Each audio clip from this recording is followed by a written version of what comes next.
Oban.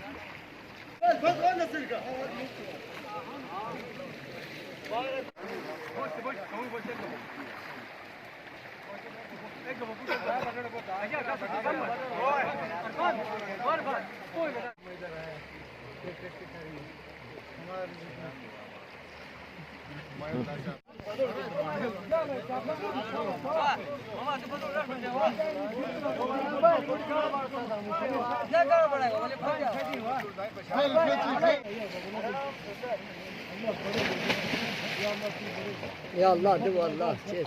Ya Allah Allah. Hatço to dua chawa hatço to dua chawa bu suwa.